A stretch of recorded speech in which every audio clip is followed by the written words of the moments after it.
taking it nice and steadily, aren't they? On the way up to the line, trying to keep this in as neat an order as possible.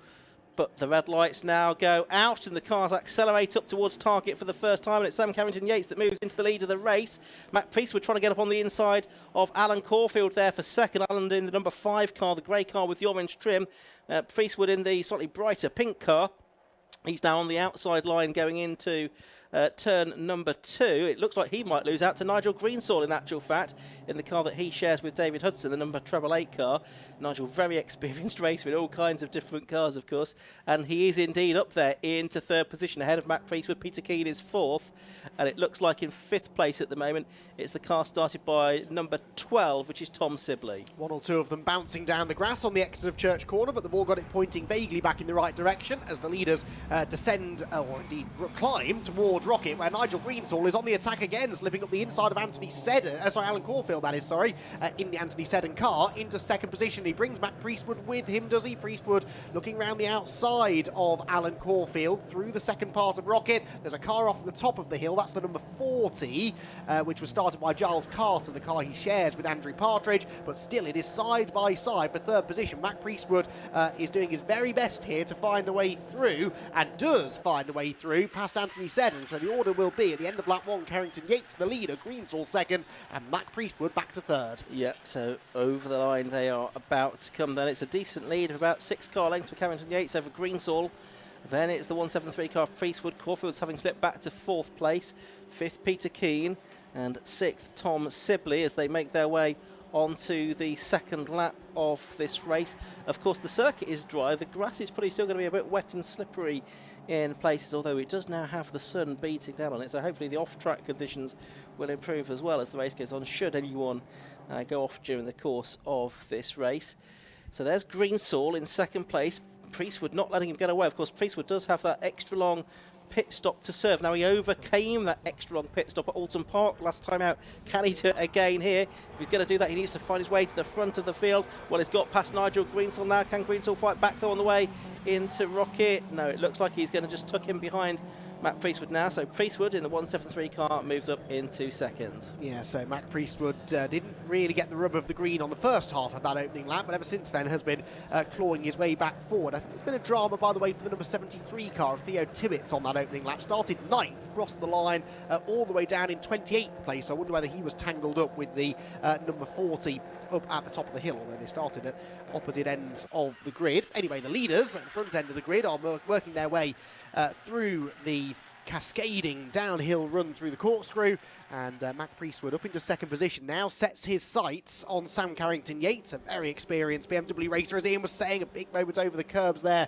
for Peter Keane in the 151 car, but that lead gap, 1.3 seconds, came down slightly on that first flying lap of the race. The fastest lap goes to Priestwood, and that was about 3.5 tenths quicker than the leader. Yeah, and it looks like he is taking a bit of time out of him, so we'll see if he can narrow that gap on the course of this 3rd lap of the race. There's one car for the pit lane, and that is the car that you mentioned, the Theo Tibbets car, number 73. So that's making an early stop, and this is not going to count for its mandatory stop because it's outside of the pit window. That opens 15 minutes into the race. Now there's a fight going on here for 6th position. This is Tom Sibley in the number 12 car on the right hand side of the shot. Alongside him is number 87, which is Louis Woodward. Ethan Hall just tucked in behind both of them as well, and it's Woodward. Is he going to pick up 6th position?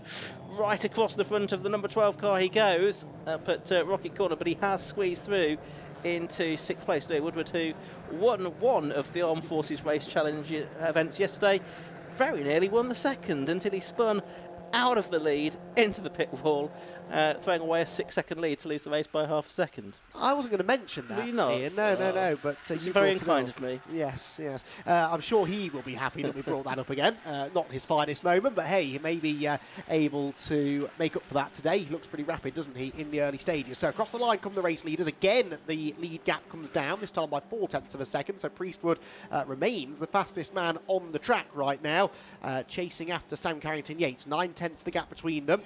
Then it is in third position Nigel Greensall, fourth for Alan Caulfield, fifth Peter Keane, up into sixth position as we saw Louis Woodward, ahead of Sibley, Hall, and then the number 80 machine towards the back of the top 10. Now that was started by Theo Millward and started 16th on the grid. We've got yellow flags at target, so has someone gone off on the exit or maybe up towards the banking? We'll try and pick that up in a moment. But yeah, that was a good start for Theo Millward, up 7 places from his 8th row starting position up into P9. Keep an eye on where he is now. At the moment, though, we're looking at the car of Alan Caulfield, number 5, who has behind him the number 151 car of Peter Keane, one of the solo drivers. Priestwood, Keane, Ethan Hall, the top 3 solo drivers as things stand at this point in the race. But you can see that that Caulfield has dropped quite a long way back from the top 3 now. There's Greensall in 3rd place, just going through shot. He in turn has lost quite a bit of time now to Matt Priestwood, who did the best lap of the race on the previous lap and is certainly closing on race leader Sam Carrington-Yates. Yeah, nose to tail, those two run now down through the corkscrew. Look at that big pack of cars further back, led by Alan Caulfield, that stretches all the way down basically to the tail end of the top 10. But the leaders closer than ever. 25-1 again for Matt Priestwood, so he's very consistent. Both of the last 2 laps have been in the 25-1s. He slides his way out of target where there is now not a yellow flag, so whoever had the drama has continued. As they run through the banking towards Church Corner, are we about to see a challenge for the lead then, I wonder? Mac Priestwood on the tail of Sam Carrington-Yates, I'd say close enough to get a whiff of a slipstream up the hill, and maybe to have a go on the brakes into Rocket Corner. Is he going to be close enough, though, through the first of the 2 kinks to the right on the school straight? The second is slightly the sharper of the 2, and that sets you up then onto the brakes into Rocket, but no, not quite close enough this time. The car that had a problem, I think, on the previous lap was the 220 car of Simon Fox. That car lost 10 places on the last lap, so may well have been the cause of the yellow flag. Now that's is that Louis Woodward careering across the grass at Rocket. That's Alan Caulfield, number 5, who has come to a stop there on the grass, and the body language is that car going to get back into the race, or has something broken? Was there some contact there on the way, and I wonder? Yeah, Woodward outbraked himself. I think he was battling with the group of cars behind. I think he'd just overtaken Peter Keane and then couldn't get the car stopped, and unfortunately has tagged Alan Caulfield as he shot across the grass. So we saw Woodward rejoining. Caulfield, I believe, has got his way back onto the circuit, but undoubtedly a lot further down the order than he should be in, perhaps with damage. Leaders then have 0.4 of a second between them. Still best lap of the race to Matt Priestwood in 2nd place. That time through, it was another couple of tenths that Priestwood took out of Sam Carrington-Yates' lead. Priestwood has come onto the scene really since Sam Carrington-Yates ceased to be a regular in the 116 trophy.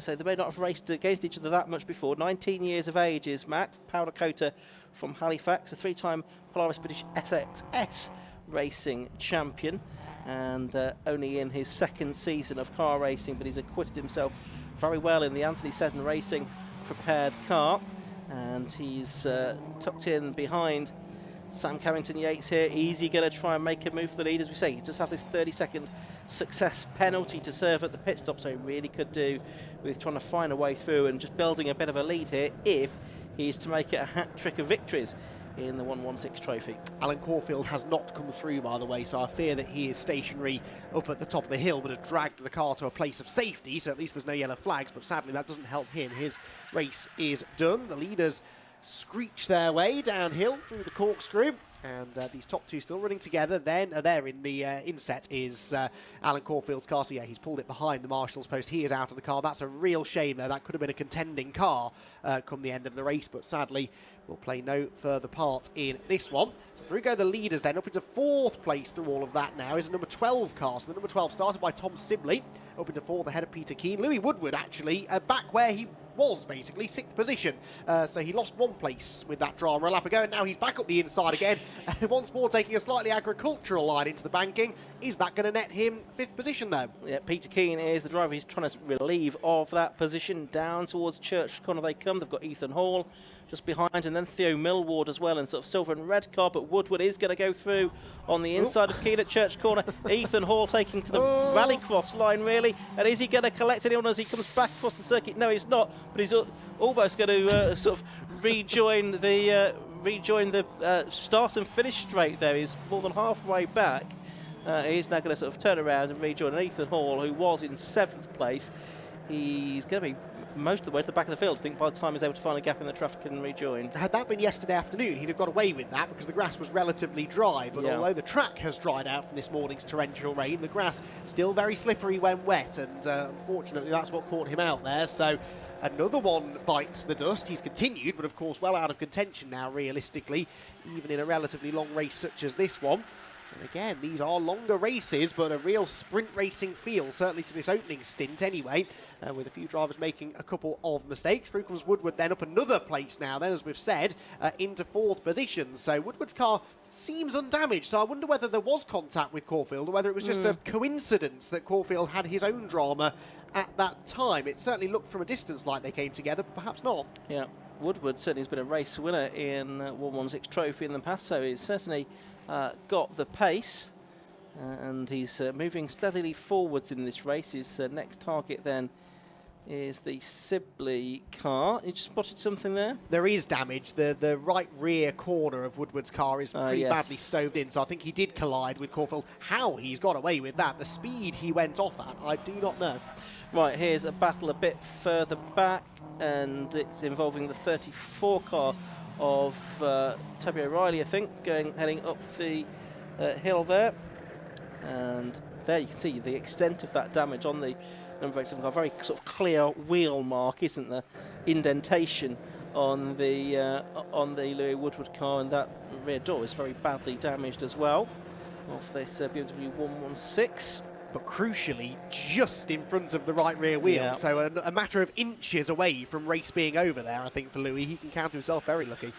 Absolutely right. So fortunate still to be in this race. Matt Priestwood has got the gap to the leader down to less than a third of a second now, just under 3/10 it is. Here comes Louis Woodward, though, attacking Tom Sibley as they come into target for the 9th time now in for 4th place, that would be. You've also got Theo Millward very close to the back of Peter Keane as well. There's Nigel Greensall on his own in 3rd place. Just you can see the 2 leaders in the distance there turning through Church Corner. There's only about a car length between them. Matt Priestwood carrying good speed off Church Corner as well. So can he attack Sam Carrington-Yates for the lead here? They are going to be climbing up the hill towards Rocket.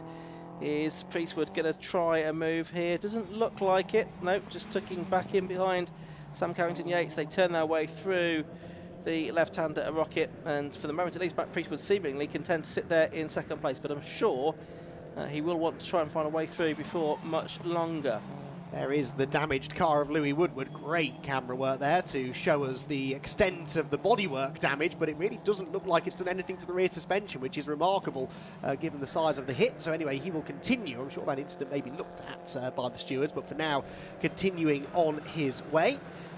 And as they make their way up to the top of the hill, there is another drama now, the number 50 car. That's Liam Bressett's going round, and Liam pointing in the wrong direction. Thankfully hasn't stalled the car, finds a gap in the traffic, and rejoins, I think just ahead actually, of one of the cars that had a spin earlier on in the race as well. There he goes, as across the line comes what is an ever-increasingly frenetic group of cars. This is the fight for 4th position, so it's the Tom Sibley number 12 car ahead of Louis Woodward number 87, then Peter Keane number 151, and then the number 80 car of Theo Millward, which, as we said, started 16th, up into 7th already, and now on the back of that trio. Indeed. Also involved in this not so long ago was Ethan Hall, and that spin exiting Church Corner cost him 20 places. He's 27th now. The 19-year-old college student from Utica. As we are watching the battle, we were watching that battle for now the lead, in fact, because we've got Sam Carrington-Yates with Matt Priestwood right behind him again, as they're heading towards Peel once more. This is lap 10 of the race. The pit window will open not at the end of this lap for these drivers, but the next time around, because we're very nearly 15 minutes into this race. These two were 0.6 of a second apart at the start of the lap. It's probably a little bit closer than that now as they drop down through the corkscrew, which did have puddles on it not all that long ago, but it's now perfectly dry, and they are going to come through to complete another lap. There's Nigel Greensall in 3rd place. Quite a long gap then to the battle that's going on for 4th place. There we are. 21 and 173. Carrington, Yates and Priestwood turning their way through. They're going to start to get into some back markers before too much longer as well. You can see a slower car just a little bit further up the road ahead of them. Over the line has come that battle for 4th place, and it's Sibley, it's Woodward and it's Keane, separated only by a very little bit. That looks like Alan Caulfield out of his car up at the top of the hill, though, just surveying the scene. Well, at least he's got a good view of the action, and plenty of action we've had up at Rocket so far today, so I think he's in for an entertaining next hour and a quarter, albeit not quite as entertaining as it would have been if he was still in the race. Louis Woodward there just having a little nibble at the back of Tom Sibley's car heading through the banking. Not ultimately able to find a way by. Then you've got that number 80 car, which has made all of this ground up of Theo Millward. We are now just over 15 minutes into the race, which means the pit window is open.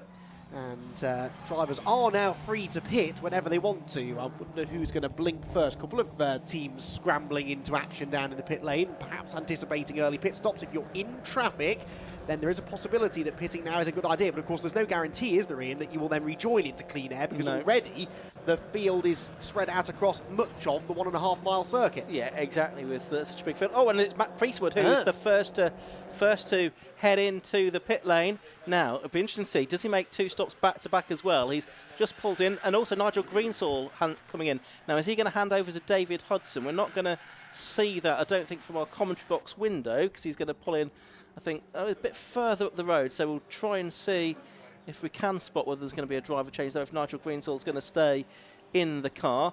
Certainly Matt Priestwood will stay in the car because he's a solo driver. Louis Woodward is in as well in the number 87 car. Don't think we're going to get a driver change there. 89, Freddie Tatham is in. He's going solo. This is always the difficulty with the sort of 2 stops in this race. You never quite know for certain who's in the car at the second for the second stint. 186 car in as well. Quite a few drivers pitting at a very early stage here, Andy. And Lewis Tyndall in as well in car 34. He is staying in the car, I can see that. So Toby O'Reilly helping with the pit stop, but doesn't have his helmet on, so he's not getting in the car for the time being. So a couple of them choosing to pit very early, actually, and Mac Priestwood perhaps felt that he was being held up there battling with Sam Carrington-Yates, wanted to get himself out of that situation, and he has made his first pit stop. He will serve that extra time, of course, at the second pit stop a little bit later on, but or is it this one? It is the first one, beg your pardon. So he's serving that now. That will, of course, drop him therefore some way away from the others that he was racing with. And we might not really talk about him much now until perhaps the last 15 minutes of the race, but we've seen this from him before. Right, the Treble 8 car's gone back out into the race. That's the first car that's going back out. It was the second car in, but had a 30-second short stop, so we couldn't see whether there was a driver change there. Number 12 now coming in. That's the Tom Sibley car. That was from 4th position. And Theo Millward is as well. 87 Louis Woodward now has also headed out into the race as well. So the timing tower is going to be a bit of a jumble. There's 173, Matt Priestwood. Now let's keep an eye on him, see if he goes for just a one-lap stint here and he's straight back in at the end of this one to make 2 stops back to back and then hope for just a clear run from here on in. 55 car is in as well. That's the car started by Lewis Charlton, shared with Jakub Novak. On this occasion, there's Priestwood, as you can see, back out into the race. He has gone in that 173 car. Beautifully presented machine. There's 252 also into the pits. That's James Dunn, another solo driver in the Clodhopper Racing car. So he will stay in. 2 mandatory 60-second stops to be served during the course of the race. Tom Sibley has just left the pit lane, still aboard car number 12, so no driver change there. Watching for Mac Priestwood then, wait and see whether or not he dives for the pit lane again. Through comes the, Triple 8 car off the final corner. So that car, of course, came out significantly ahead of Priestwood, who is one of the next to come down through the corkscrew. And no, stays out. So Mac Priestwood is not going to do directly back-to-back pit stops, choosing instead to stay out on the circuit, crosses the line, and yeah, it'll be very interesting to see how all of this shakes out. 444 is in. That car had been running in 3rd place after a few others had stopped. Richard Phillips, a solo driver, and so he will, of course, stay in the car after this first of 2 visits to the pit lane. Sam Carrington-Yates still leading, yet to have made a stop. Of course, he's now 19 seconds to the good. 151. Philip Keane is in second place. He's having headed into the pits, number 444, Richard Phillips. The number 10 car, though, is effectively up into third place. Lewis White and Turner, it is, that has started that. The 24-year-old HDG driver and mechanic from Oldham, local to Alton Park, of course, in a car built and prepared by himself and his father, Paul Whiten, who will take over the car for the second part of the race. There's Matt Priestwood, though. How long is he going to stay out? Yes, well, you'd think having stayed out one lap, perhaps he feels he'll stay out a few laps now. If you're going to do back-to-back pit stops, you'd do it straight away, you would imagine, but we'll wait and see. Through up towards Peel Corner he goes. Sam Carrington-Yates then, as you said, continues to lead the way. He's already gone through to begin another lap. Matt Priestwood, of course, now having to work his way past cars, some of them for position, many of them for position actually, because these will, for the most part anyway, be cars that have not yet made a pit stop, or that have made a pit stop but had a shorter pit stop than his. So out of the final turn he goes then, and Matt Priestwood is in 19th position officially. 252 back in. I'm sure they were in a couple of laps ago, so 252 making their second pit stop. And again, there is a solo driver, so they do have this freedom to sort of be flexible with the strategy. James Dunn staying on board that car, and he's just pulled into the pit lane. As out onto the back part of the circuit goes Matt Priestwood, and so far this is working quite well. He's had relatively clean air, not really getting held up by anybody right now. And his lap times, or his last lap was 126.3, which is about as quick as anybody's going, apart from really the race leader Carrington-Yates. Yeah, we've had about 2/3 of the drivers that have made their pit stops so far. The only one that's made two is, as you say, the 252 car of James Dunn. He's the driver that's driving solo, so has flexibility to do that. Track limits, warning flag for the race leader, Sam Carrington-Yates, number 21. Now, this is only 21 minutes into a 90-minute race, so he cannot really afford to have any more track limits infringements here, because that car will then start to pick up penalties. Now, this is not something that would have been a consideration probably a couple of hours ago when the circuit was so wet. You wouldn't want to be driving on the curb, but now that you can trust them a little bit more, it's certainly something that could well come into play and be a potentially decisive factor during the course of this race. Yeah, indeed. So he'll have to be very careful, won't he? He's just been shown that board. Matt Priestwood, by the way, is in. So Matt Priestwood into the pit lane. So too Peter Keane. So for Peter Keane in the 151, this is a first pit stop of the race. For Matt Priestwood, of course, it is his second. And interestingly, making some more front tyre pressure adjustments. There is the 173 car. So they might as well use this time to do something productive, I suppose. They're going to just drop the tyre pressures a little bit, which will have built back up slightly over the handful of laps that he's been out there. Matt Priestwood then doing this strategy that has worked so well for him in the past. And of course, it's really the fact that you're not allowed to pit behind the safety cars that allows you to do this, because ordinarily you wouldn't want to risk dropping 1 or 2 or 3 laps off the lead. But now they know that it should all sort itself out, even if we do get some later safety cars. So Priestwood in very shortly. We'll be back into the race with no more pit stops to do in the remaining hour and 7 minutes. That's right. So, and yet you can hear them counting down, 10 seconds there. This is a 60-second stop for him this time. They'll be very careful, I'm sure, to time it to absolute perfection, just to make sure. You can hear the alarm going off in the background there, just to make sure that he's not deemed to have made a stop that is too short, because that in turn will incur a penalty, which could be quite draconian. It's just not worth. Better to be a second too long on your pit stop than a second too short, because that really would cost you. Anyway, 173 Matt Priestwood back out into the race, the first and leading of the cars that have made 2 stops. And interestingly, rejoins not that far behind. I believe that is the Louis Woodward car, which has made a pit stop, of course, but whether they did a driver change, I don't think they did they? I think Louis Woodward stayed on board that car. In fact, he's sort of surrounded by quite quick cars. That's the number 12 machine, isn't it, right in front of him, which was still driven by Tom Sibley last time we checked. So he's around quick cars. He was, of course, slightly quicker than them in the opening part of the race, and he wants to try and get past Tom Sibley if he can. He's up alongside him heading up the hill. This is not for position, but could well be in another hour or so's time. Around the outside into Rocket. He's having to take a few risks here, Matt Priestwood, but does not want to be held up battling with drivers that ideally he should be ahead of anyway. He does complete the manoeuvre and moves ahead of the number 12 machine to essentially unlap himself, but that could still prove to be a significant pass later on. And that looks like Jack Godden waiting to get into the number 71 car that's been started by his father, Christopher Godden. Jack, who struggled a little bit in the sprint race yesterday, and the car started well back down the order as well. It's up into 6th place, of course, but having only just made its pit stop, it's there's only about a handful of cars now that have yet to make a pit stop. I think about 6 or 7 of them, but we can see Jack taking over from his father now, and he'll be back out into the race in just under a minute. There's Priestwood on screen now for those of you watching on the live stream. In terms of his current position in the race, it is... Let's have a look. Where's he gone? 173. 29th. 29th, yes. Of 32. Of 32, yeah. I was looking a little bit further up the screen than that, but of course he has sort of effectively lost probably about another lap's worth of time, isn't it? Another 60-second stop in here in these cars, something like that. But he continues on. Jack Godden in the inset is about to get back into the race from 6th position. Watching number 40 and number 55 on screen now.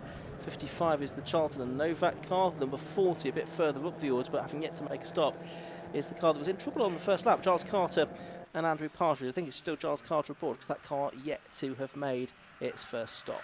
25 is back in for a second time, I believe this is, for Ethan Hall. After his moment earlier on, into the pit lane once more.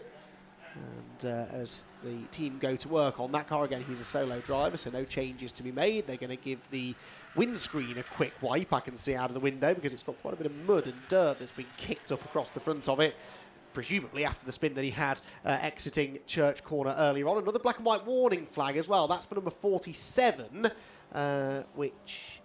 Ayrton Redfern. Yes, it is, for track limits. Again, early, isn't it? Not even a third of the way through this race. Quite early to be finding yourself in trouble with track limits. Anyway, Matt Priestwood finding himself once again going wheel to wheel here with a couple of quick cars. He's not really escaped, has he, in fairness, from that number 12 machine. So Tom Sibley keeping him honest, and they're right in now behind the car that I think is still being driven by Louis Woodward, that number 87. The two cars either side of Matt Priestwood having made one pit stop.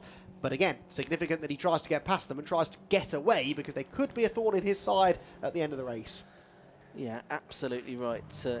Important just to try and establish track position if you can. Priestwood trying to get into the toe, jinking to the left, now to the right. Can he get around the outside of Louis Woodward? No, he can't do that up into Rocket Bull. That Woodward goes too deep into the corner. Not for the first time in this race. He's all over the grass. And he rejoins the circuit, still pretty much alongside Priestwood. And now up on the inside has come the number 12 car, which is Tom Sibley. And he's possibly going to get the place back from Priestwood as a result of all of this. Is he? No, Priestwood all the way around the outside at Peel Corner is going to be on the inside line for the next turn, the left-hand part of the corkscrew. And yeah, he just turn in ahead, Matt Priestwood. But that a bit of a hairy moment all round. Yes, Louis Woodward isn't making many friends, is he, with his rocket antics in this race? And certainly Matt Priestwood wouldn't have appreciated that, although it worked out all right in the end. And actually, it's Woodward who's lost a position, because he is battling Tom Sibley for on-track position. They're actually fighting over 6th place right now. And this group all trying to chase down the 888 car, which may or may not still be in the hands of Nigel Greensall, which is not that far ahead of them. We still have, I believe, just 3 cars yet to make their first stop. One being the race leader, Sam Carrington-Yates, number 21, in 2nd place on the road now. Should be the number 82 car, which I think is the only car being shared by 3 drivers. Jamie Rolfe at the wheel still in the opening stint, and then the 3rd place car, number 40, also yet to make a first stop of the day, is Giles Carter in that number 40 machine. So those are the top 3 cars. Everyone behind, though, has made at least 1 pit stop. And it should be that 888 car, I think the highest placed of those that has done. Yeah, that looks like it, yes, because that car 5th position overall. On the time screen there's 1 car ahead, but that's the Ray Grimes John Turner car, which has literally just made its way out of the pit lane. So we're coming up towards the half-hour mark. For what it's worth, Sam Carrington-Yates is leading. Yeah, there he is in the number 21 car, a long way clear of the 2nd place car, which is the 3-way driven car, number 82. 3rd is the 840 car now of Carter and Parsonage. 4th number 8 Grimes and Turner, but we think they're now going ahead of them on the timing screen is that Nigel Greensall, Dave Hudson treble 8 car. So that is the de facto leader of the race among the one-stoppers. Car 47, 5-second track limits penalty. So we've got our first track limits penalty, and that is for number 47, Connor Anderson and Ethan Redfern. So they've only just been warned about that, haven't they? And now immediately, only a lap or so later, being given a 5-second penalty. So that will be slightly concerning, I would have thought, for Sam Carrington-Yates, who of course was shown that warning flag much sooner than they were. And well, we haven't seen any evidence of him exceeding track limits since then. His lap times have dropped off, in fairness. He's about a second away from what he was doing earlier in the race, so perhaps just reining it in ever so slightly. Yeah, just being a bit more cautious about not going over the edge of the curves. Of course, if you get any part of any wheel over a white line, or if there's a curve there, over the outside edge of the curb, then that is a breach of track limits. And there are a few places where that can and does happen here at Anglesey Circuit, and so Carrington-Yates possibly just having modified his driving style a little bit to avoid picking up a penalty, because yeah, the penalties can start to rack up quite quickly and probably outweigh any benefit that you get from cutting the corner a little bit. 82 and 40 have both pitted now, meaning that Sam Carrington-Yates is the only driver not to have been in the pit lane so far. That car, the only car yet to have been in the pit lane, as Louis Woodward comes in for a second stop. So this is significant. So the 87 car in for a second time, and this time we do anticipate there'll be a driver change with Sam Copeland set to take the wheel. I can see Sam waiting with his helmet on.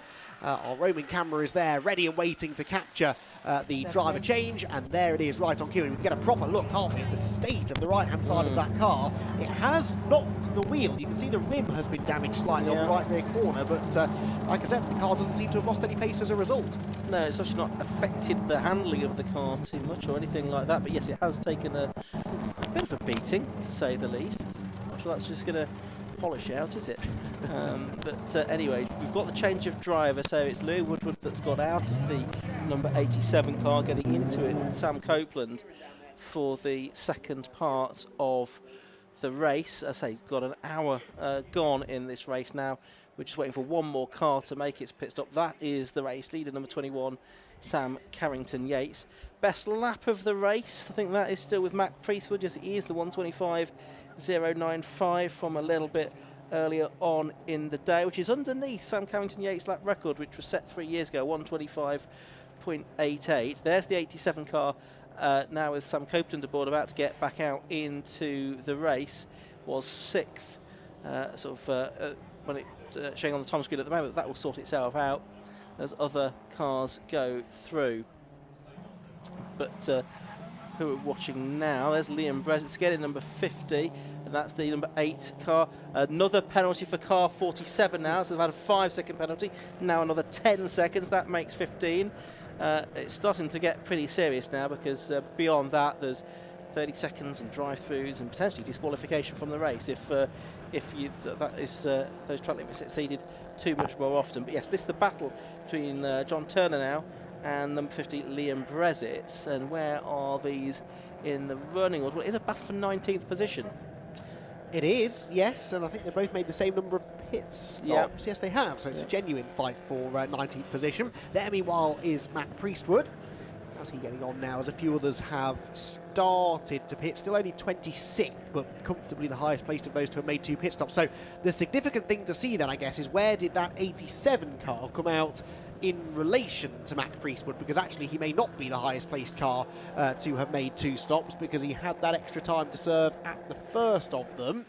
And I think... Yeah, Woodward is just ahead. There's 3 cars between them as they come down through the cut-through. There's Priestwood, 3 cars ahead of him is Louis Woodward. One of them is hopefully pulling off into the pits. That's the 73 car. The other car that's between them actually is the leading one-stopper, which is the 888 car of Greensall and Hutton. We're not quite sure who's at the wheel of that at the moment, but let's head down to the pit lane. Kieran Mogg is going to speak to Louis Woodward after his stint. I'm down here with Louis Woodward, and well, we just saw the car obviously come in for its pit stop. Bit of damage on the side, but firstly, how was the stint out there? Yeah, the car was really good. Obviously different to qualifying. We're now in dry conditions, so yeah, it suits everyone. Just handed over to my teammate Sam Copeland. It's his first race weekend. He's mechanicked with the car for a couple of years, so he's done his odds, and he's going to do an hour in the car now. So hopefully he can bring it home in one piece. Do a bit better job than I did. A bit of damage, but yeah. Definitely. And you've completed your 2 pit stops now, haven't you? Yes, we have. So hopefully he'll get his head down, race the clock, and then it'll come to him at the last 50 minutes. That's where it's won or lost in this race. Absolutely. And obviously we saw the damage on the side. Could you just briefly talk through what happened? I had a car on the inside of me going into Rocket, and I just couldn't turn in, and there was a car ahead, and he had already started the turn, and I ended up going between the two of them. Unfortunately, he just caught the door, but I radioed to the team, and they've gone and spoke with the team and apologised, but couldn't really do much more than that. But everything's so close. It's such a tight field. The regulations of the car mean that the racing is super close, which is why we picked it. So absolutely. Well, obviously you've got a top race coming up. Where do you think you're going to end up? We'd be happy with a top 10 finish. Sam's first trophy race, but we'll see how we get on. I'm not even too sure where we were in with the pit stops and everything. So fingers crossed, car stays in one piece. We've been sort of chasing a few brake issues and stuff like that for the last couple of rounds, but I think we're on top of it now. Absolutely. Well, good luck for the rest of the race. Thank you. Cheers. Thank you very much. Right, back to you guys in comms. And we've seen with yellow flags out, the number 40 car on the inset was Giles Carter, I think, that was stranded on the circuit, although possibly it's got going again now. And there's Priestwood side by side with Sam Copeland, and this is for position really amongst the two stoppers. We'd expect Matt Priestwood to be able to get through. He's much more experienced than Sam Copeland, as Louis Wood was just saying, and he has made it through on the way into Rocket Corner. So Priestwood making an important move there. Very, and a brave one as well, around the outside of Church Corner. That's a tough move to make anyway, especially against a relatively inexperienced driver. Nothing against Sam Copeland, but Matt Priestwood won't have raced against him before, and to have that amount of trust in Sam that he wasn't going to wash out wide and force Mac onto that very wet grass, that was pretty impressive. So Priestwood rewarded for his bravery, has managed to slip through, but significantly, having made that second pit stop, he lost almost exactly a lap, which is about what we thought would be the case. Well, look who's just ahead of them, that 888 car that you mentioned. That car has a pit stop still to make and could yet filter right into this battle as and when they make the stop. Yeah, absolutely right. It's bubbling up in a very interesting way, isn't it? I mean, what we've not had yet is the safety car. Now, I said you can't make pit stops behind the safety car, but of course that still has the effect of bunching the field up and sort of changing the dynamic of the race if it happens. And you also might just about anticipate when there might be a safety car. You can do that, and if you get in before the safety car comes in, you might still be able to gain some kind of advantage there as well. Equally, you might lose out if you get stuck in the pit lane as the safety car train goes by, so it can go either way. Car 47 has now been given a drive-through penalty for exceeding track limits, so they're not really getting the message, are they? No. I mean, I don't... yeah, there you can see black flag now being shown. It's the car coming in, I think. Has driven through, yes, I think, which is what it was supposed to do, and has gone back out into the race. But yes, that's not really the point, is it? The point is you're supposed to modify your behaviour and not exceed the track limits from the time you start seeing the warnings. Yes, but I suppose a drive-through penalty is a fairly immediate penalty. Maybe that will get the message across more so than a time penalty that was being added on. But they've still got the best part of an hour to go, which would slightly concern me. There is the offending number 47 car, which was running in 9th position, having made one pit stop, I suppose. That's now a second visit to the pit lane, but obviously won't count as a scheduled stop, but getting stuck in immediately to some of the battling going on back in the mid-teens now. Who's he scrapping with? The number 50 of Liam Brezitz is at the front of that little queue, making its way up through Rocket Corner as a few others make some interesting racing lines through Rocket, which is a great place to go side by side, or indeed 3 abreast if you're feeling brave. And the number 71 car is the one that could benefit the most from this, slipping up the inside line. That's the car that started right at the back of the grid. Christopher Godden and Jack Godden sharing that car. Not sure who's in it now, but it looks to be going a lot more quickly than it was in qualifying. Yeah, Jack Godden now at the wheel of that car. We saw that in the driver change there. Car once driven by Martin Donnelly as a guest driver in the 116 Trophy a few years ago. Also autosport journalist Stephen Mackley as well, rather less illustriously. But there is Matt Priestwood, and look at this, Sam Copeland has not let him get away. So Sam Copeland driving in the trophy for the first time is having a really good stint here to be able to live with Matt Priestwood, one of the top drivers undoubtedly in 116 trophy at the moment. Oh, 5-second penalty now for car 34 as well. That's the Lewis Tyndall Toby O'Reilly car.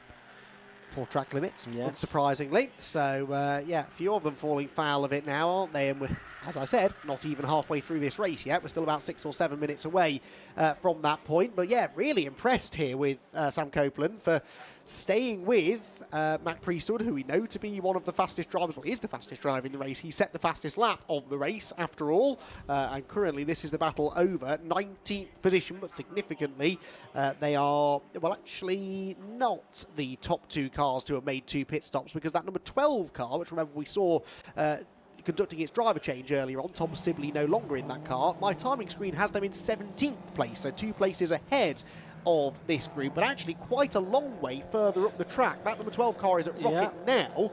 About half the length of the back straight is its advantage. Yeah, so that's one that sort of snuck underneath the radar. Front right issue, some damage on the race leader, number 21. Now, how's that been picked up? Just a little bit of bodywork there, seeming to be loose. Yeah, you can just see that on that shot as they go through the corkscrew. We'll try and he's in. He is coming into the pit lane, so at least the team will be able to attend to that very quickly.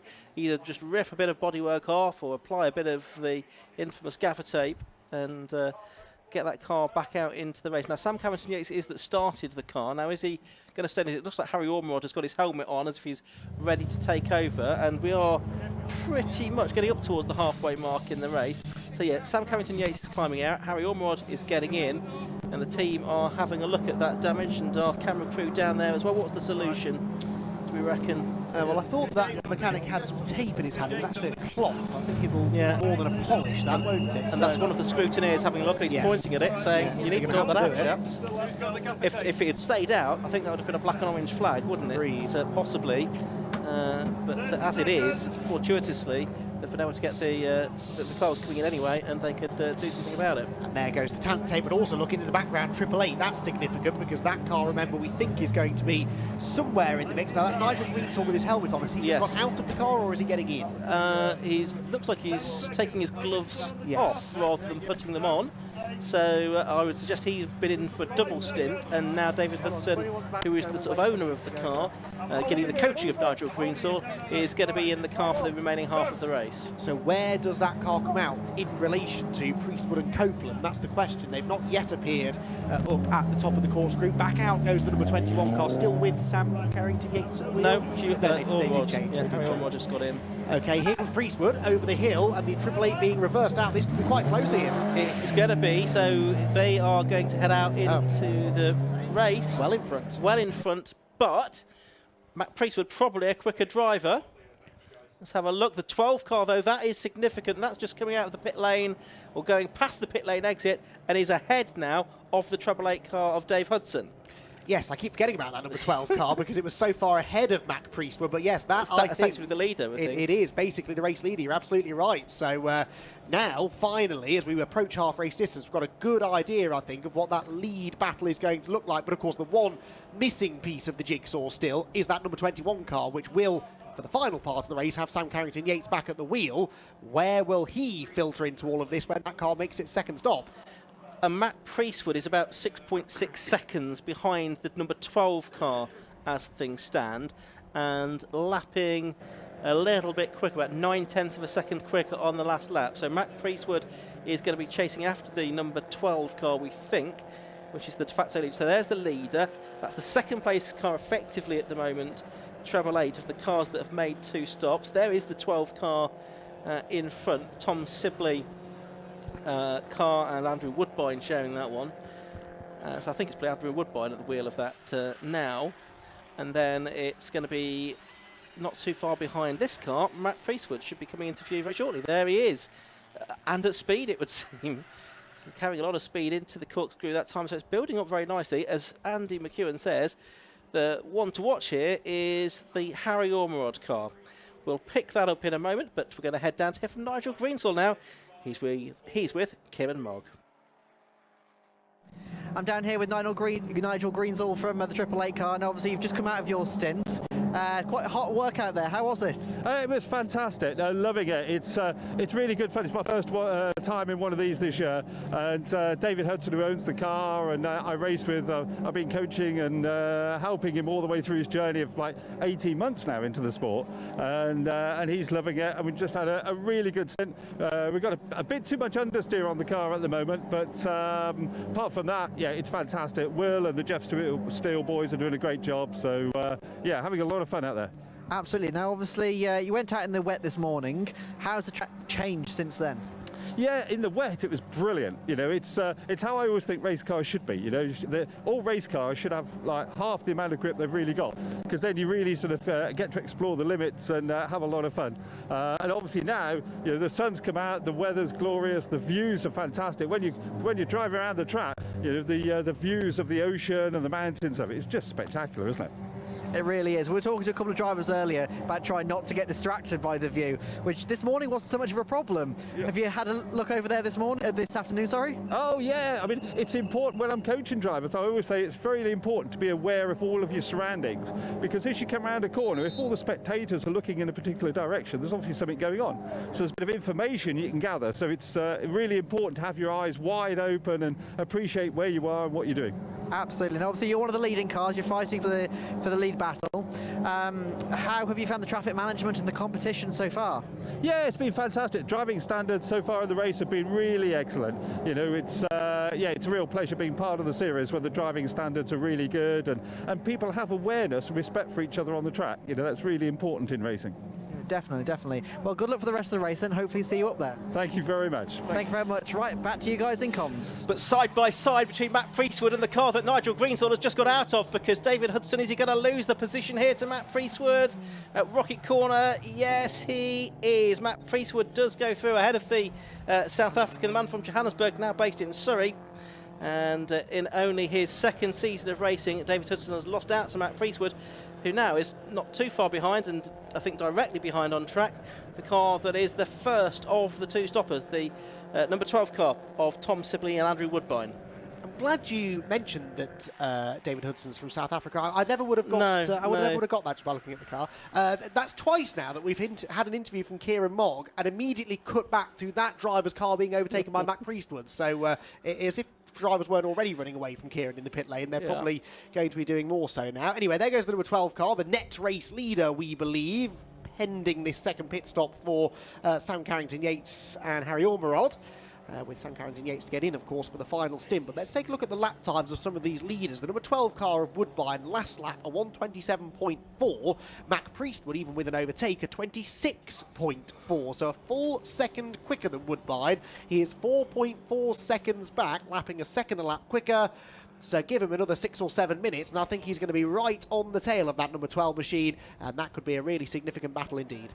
Yes. Where is Harry Ormerod in relation to all of this was the question I'm asking myself. The 21 car, trying to suss out where that is on track compared to the others, because if it was actually somewhere just around and about the 173 car, then that would be interesting, wouldn't it, after the Harry Ormerod car had been in for a second time. It's only made the one stop. It's the leader on our timing screens. Into the pits has come the number 22 car, Ryan Kefty and Richard Roundell, to make their second stop. The 10 car that is, that's in the pit lane at the moment on the inset, that's the Paul White and Lewis White and Turner car. The 21 car is just coming across the line now, and that is not that far ahead on the road of Matt Priestwood, so it's going to be pretty tight, because we reckon a pit stop here costs you about a lap. Indeed so. Well, remember when I said the 888 car was just under a lap ahead of Mac Priestwood and came out just under a lap ahead. So I think it's almost exactly a lap that you're losing round here with these pit stops. So that could be very close indeed, and may well be that Sam Carrington-Yates is still set to come out as the race leader from all of this. But it does mean that if anyone else that is in this lead group, Woodbine, for example, or Priestwood, could catch that number 21 car before the pit stop, they would reasonably, I think, then expect to come out ahead after the pit stops are complete. There is Harry Ormerod then, heading up the hill. And pretty immaculate car, that number 21 for the time being, isn't it? Hasn't really been involved in any major skirmishes out on track.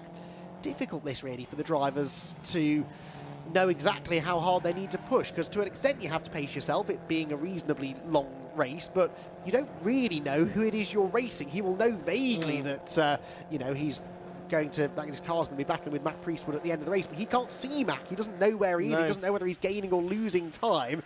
He's just got to keep on pounding around as quickly and consistently as he can. Interestingly, we've got nearly all of the drivers now having made their second stops. The second of the one stoppers is the Goddens, Jack and Christopher Godden, they're 5th overall now, and then the Ray Grimes John Turner car, that's 3rd of the one stoppers at the moment. Everyone else in the top 6 have made 2 stops. There's the 232 car in once again. That is the car of Jonathan Baker. There, though, is Matt Priestwood, number 173, and he's still got the best lap of it. Except much earlier on, a 125.095 in traffic. Sort of 126 seems to be more the pace, though. Does, doesn't it? So through the banking goes Mac Priestwood.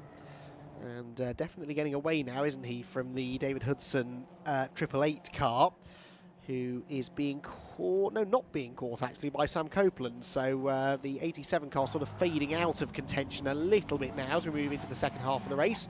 Here comes car number 12, very much still in contention then, this car. That started the race 6th on the grid, didn't it, in the hands of Tom Sibley. Andrew Woodbine at the wheel now, running actually only one place below that right now, but we know they will gain a little bit more as others come in to stop. But there is Harry Ormerod, the race leader. How long does he leave it now? That's the question, isn't it? How long does he leave it to make a pit stop? There's no major rush. He's running reasonably quickly. He's doing 27.5s. Priestwood 26.4s. So they are losing just over a second a lap, but to the point we were making earlier on, these 2 driver teams, there is a certain obligation to let both drivers have a certain amount of time in the car, whether or not that is detrimental to your chances ultimately of winning the race. Absolutely right. So there is car 12 making its way across the line. Priestwood up and over the line again. And what's the gap between them now? Just over 2 seconds between them. That time through, Priestwood took about 7/10 of a second out of the number 12 driver Andrew Woodbine. There's 21, Harry Ormerod then. He's on his own right, but a race winner, or part of a race winning team in 116 Trophy in the past, making a return here after a little while out. He's locally based in Conway, just over the Menai Strait, and so racing here at his local track. And sharing with Sam Carrington-Yates, who did the first sort of half hour or so of the race here. A bit sideways there, he's pushing, and he knows he needs to as well, if to stand a chance of getting the overall win at the end of this race. He can't afford to pause for a moment, and it is so difficult, isn't it, when you can't necessarily see the person that you're racing against. It's more a race against yourself, really, just to go as quickly as you can, all the while trying to navigate your way around some much slower cars. 38.5 minutes to go in this race. On the timing screens, it's 21 Sam Carrington-Yates and Harry Ormerod leading. 71 Jack and Christopher Godden now second. 8 John Turner and Ray Grimes third. 12 Sibley and Woodbine fourth, but they're the first of the 2 stoppers. Then 5th 173 Matt Priestwood, second of the 2 stoppers, and 3rd Treble 8 David Hudson, Nigel Greensall, and they're the 3rd of the 2 stoppers, 6th overall. Yes, they are. So Harry Ormerod then heads towards the banking, just did a 27.2. His lap before, though, was a 26.6, which was only about 6/10 slower than Matt Priestwood.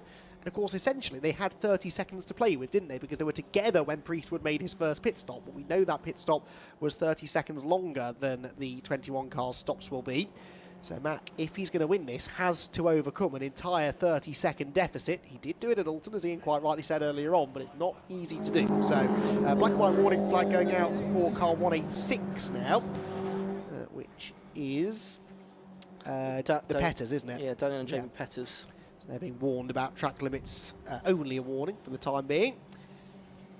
So 25 car go through as well. How are they getting on now after their issues earlier on? Ethan Hall, 19th now, having made both his pit stops. So he's gained a good dozen or so places, I think, since the spectacular spin that he had exiting Church Corner. Yeah, just got his head down, I think, now, and put in some consistent and reliable lap times. Excuse me, as over the line goes the 71 car that's in second place of Jack Godden at the moment, but yet to make the second stop. Here is the effectively battle for the lead coming through the corkscrew now. Number 12 Andrew Woodbine, number 173 Matt Priestwood. The gap couple of laps ago was 2 seconds. It's down to around about 1 second now, I suggest, as they go over the line. Just having a look, 0.901 seconds, the gap between them. They turn their way through target now. They are making their way on to their 36th lap of the race, heading up towards the banking now. Matt Priestwood almost in striking distance of what is effectively, or could effectively be, the lead of the race. The unknown there is what's going on with car 21, Harry Ormerod. He, as you can see, is not too far ahead of that battle, but he still has an extra pit stop to serve ahead of the what is the battle between cars 12 and 173. Here's another battle a bit further back. That's Pete Brand. No, that's Freddie Tatham, I think, in the number 89 car. Here is the battle for the de facto lead of the two stoppers. They turn their way into Rocket Corner, and Matt Priestwood now almost overlapping with Andy Woodbine. Yep, so Matt Priestwood has caught the number 12 car, needs to get through as quickly as possible, and he might waste no time in this. He's got an overlap, I think, to the inside line, heading for Peel Corner. Yes, he does, and Priestwood will be late on the brakes, sails up the inside line, and that was a textbook manoeuvre. Can Woodbine come back at him? I don't think the answer is going to be yes, and so Matt Priestwood, crucially, not only got through, but wasted very, very little time in doing so. And he now heads down through the corkscrew and will, off in the distance, just about be able to see that Harry Ormerod number 21 car. But exactly where that car will filter into this after its final stop, we don't know. But anyway, Priestwood did not want to waste any time battling there with Andrew Woodbine, and he didn't, because that was a very swift move, and that lap was still in the 26s. So even by making that overtake, he was still about 4/10 quicker than the race leader, which is really now the only driver that he has still to chase. Yeah, that's right. Over and around the banking they go then. So for Matt Priestwood, it's a question of getting his head down now, trying to put as much daylight between themselves and the number 12 car, try to close down on the cars in front. There's two cars in front which probably don't really matter, the 71 and the 8 car. It's really the 21 car that we need, or he needs to worry about. That is the car of Harry Ormerod, which is a little bit further up the road. There it is, just turning its way through Rocket now, turning left and now right through the second part of the corner of the JTM Racing liveried car, heading out of Rocket towards Peel. What lap times is he doing? 1:27.2. It was a 1:26.8 for Priestwood, so little by little is closing in. Car 40 heading in for another stop. That's the Giles Carter and Andrew Partridge car. But really our focus now is what's going to happen in this lead battle with just over half an hour of the race left to go. Yes, which means still just under 20 minutes left of the pit window, isn't there? So there's no rush really for Harry Ormerod to come in, apart from the fact he is losing time to Mac Priestwood, and ideally doesn't want to hand that car over in anything other than the race lead. Off through target corner comes Priestwood then. That lap time for Mac, who by the way is now 4th place on the road, was a 26.1. That is very, very quick for this stage of the race. A full second gained on Sam Carrington-Yates. Oh no, Harry Ormerod, as someone appears to have shed a little bit of bodywork coming out of that first corner. A bumper now is on the circuit. Not quite sure who that belongs to. It might be the silver car that's just going through Church, because I noticed a bit of flapping bodywork on the back of the 220 car, yeah. Yeah, that's Simon and Neil Fox, and I believe, yes, it is minus rear bodywork. Yeah, Fox Lux car, careful how you say that, as they turn their way up. Yes, you can see the rear bumper has parted company with the rest of the car. So that's the 220 machine with a little bit of weight saving. Where are they in the order? 26th, okay. as things stand. Okay. But gaining on the 25th place car, the 121, or they were until they had a drama, presumably, and lost that bumper. We still have 31 cars running in this race. The only one we lost was Alan Caulfield in the very early stage. He completed 4 laps of the race, got involved in that incident with Louis Woodward. But although some have made pit stops and had various issues they've needed to solve, we still do have 31 cars circulating, albeit Freddie Tatham is 2 laps behind anyone else. He did have to pit with, I think, a broken toe link issue a little while ago. The Goddens have just pitted, by the way, from 2nd place, number 71, the car that started at the back of the grid, got as high as 2nd there before making its 2nd and final pit stop of the day, which leaves maybe 5 cars throughout the order that still owe us this 2nd and final pit stop, including, of course, the race leader, but the other one that's towards the pointy end is car number 8, the Ray Grimes' car, which he shares with John Turner, which also started 29th. So it's a good way of getting a little bit of the spotlight on you, isn't it? If you've had a bad qualifying session, just stay out as long as you can, and there's always a chance you'll end up somewhere towards the sharp end. No lap leader points or anything, though, in this.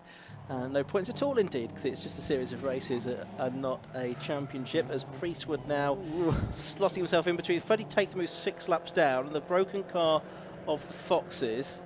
But nevertheless, he threads the eye of the needle and he gets through, as Jack Godden there has...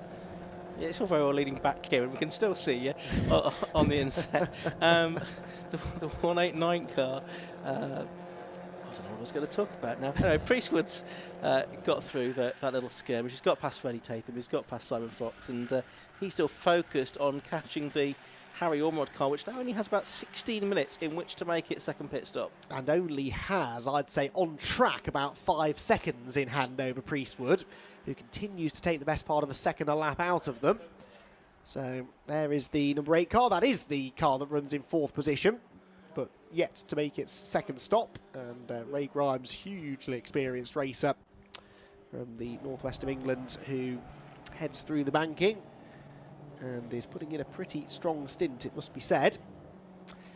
So heads out of the banking up towards Church Corner. Sam Carrington-Yates, meanwhile, as the race... Harry Ormerod as the race leader. I'm trying to see if I can spot Sam Carrington-Yates sort of helmeted up and ready to go in the pit lane. If he is, he's not stood out on the pit apron that I can see. So perhaps that suggests that car isn't coming in just yet. But as you said, they are running out of time now, really, aren't they? 15 minutes away from the end of the pit window. 30 minutes, therefore, away from the end of the race. Yeah, that's right. Almost exactly half an hour left to go, plus whatever time it takes the winner to get to the checkered flag, of course. It is pretty much a continuous stream of cars all the way around this mile-and-a-half lap of Anglesey Circuit. Busy track, 31 cars out there still. And one of them has just been given a 5-second penalty for track limits, and it's an important one because it's the 888 of David Hudson, which sits 5th position, but 3rd of those to have made a pit stop, so maybe a net 4th place, but they have 5 seconds now to be added onto their time. Yeah, that's the Jeff Steele Racing run 116 for David Hudson. The car started by Nigel Greensall. I don't know if any of those track limits penalties were clocked up by Nigel, or if it was all clocked up by the driver who's got into it second time around. There is the 888 car just heading over the line once again, so it would have seen notice of that 5-second penalty that will be added to its time. Okay, maybe some more seconds to be added to its time before this race out as well. I'm sure that's not what Nigel Greensall would have told him to do with all of his years of experience driving and coaching. And there is that car. That looks fantastic, doesn't it? With that South African flag livery on the side of the car, really does look quite effective. That's the Treble 8 car. I thought that was a really interesting interview with Nigel earlier on as well, where he was talking about being aware of your surroundings. I actually thought he was joking at first, but I mean, it's a side of the experience that he has that, no, you can learn and you can pick up cues from everything around you, even things like noticing if the spectators are pointing at something or watching something that's going on, and that is the kind of thing you can only pick up after several decades of racing at a reasonably high level, as Nigel has. And I thought that was a really interesting little tidbit from that interview down there with Nigel, who I still think is the happiest man in British motorsport. I think even this 5-second penalty won't take that smile off his face. No, he's fantastic and so experienced across. There's not much he hasn't raced over the years either. Formula Ford 1600, he's raced Formula 1 cars in sort of Boss Formula and that kind of thing. It's historics. He's in Pro Sport 3000 when that was a thing, and just about everything in between. Of course, you're forgetting the real highlight of his career, which has he raced in the Fun Cup? He's won a couple of championships in Fun Cup, yes. He was a stalwart of that championship for many years. That's good to know. 27.5 minutes left, and we're watching the Hudson car navigate its way around the banking once again, and still no sign of the 21 car into the pits, but we do have the 73 car in. That's the Tippett's car for the umpteenth time, it seems, that car has been in. Yes, this I think is the 4th stop possibly now for that car for various reasons. Certainly at least the 3rd. Which is not part of the plan. Right, there's the Ormerod car, 21. And just behind him, Liam Brezitz. Just behind that, Matt Priestwood. So Priestwood has been eating into the advantage, I'm doing air quotes there, which you can't see, of the 21 car of Harry Ormerod. This would probably be a good time for Harry Ormerod to come into the pits, I would have thought, but no, he's staying out for the moment. But this gives a chance for Priestwood to gain track position and effectively unlap himself here, doesn't it, Andy? Which I think should give him the lead, more or less. He might need to gain another couple of seconds, but this has been very impressive indeed, hasn't it? Perhaps Anthony Seddon did have a point when he gave that interview earlier on. Sam Carrington-Yates is helmeted up down in the pit lane now. Yes, he is. So I think he is waiting for Harry Ormerod to come in probably at the end of this lap, and Sam Carrington-Yates will try and take over the man who did hold the lap record here up against the driver that now holds the lap record here. This could be a fascinating second half of the race. Of course, there's no guarantee that if Matt Priestwood does come out of all of this with the lead, that he will keep it, because Sam Carrington-Yates is more than capable of taking the fight to Mac, but it would be a lot easier, of course, for Sam if he were to take the car over as the race leader. So up towards Rocket, perhaps for the final time in this race, goes Harry Ormerod. We suspect he will be in this time to hand the car over to his very experienced teammate, but will he be able to keep Mac Priestwood behind him up until that point? So far, so good. Mac hasn't been able to find a way through up at the top end of the circuit. Mac, of course, might not know who's in this car and whether or not it's even on the same lap as him, but he'll figure it out very shortly, because I fully expect this 21 car to peel left into the pit lane in a few I'm not seconds. sure it will, because I can see Sam Carrington-Yates is back on the pit wall now, so perhaps they're going to give it another lap, and indeed they are. And is Sam Carrington-Yates going to make some kind of signal to his teammate? Yeah, there we are. A thumbs up. A thumbs up. Which What does that mean? Carry on, mate. Not quite what I was expecting to see there, but there you go. Yeah, but anyway, they have gone on to their respectively 45th and 44th laps. Priestwood now, is he going to try and unlap himself here? They're nose to tail through the banking. About to head off to Church Corner. Just under 25 minutes of the race left to go. And this race wide open still here at Anglesey. How far away from the rest is he? He's now 5 seconds clear of the Sibley and Woodbine car. And the next one is the Woodwood and Copeland car, another 5 seconds behind that. Woodbine and Woodwood. It's all very complicated. Anyway, still watching Ormerod and Priestwood. There's another Wood. And he's turning his way through Rocket. They've got a slower car just ahead of them as well. Is that going to come into play?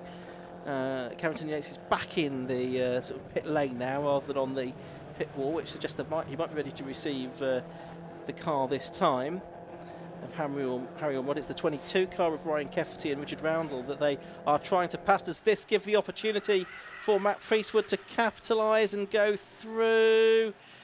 No, is the answer. Not quite. He was thinking about taking it, wasn't he?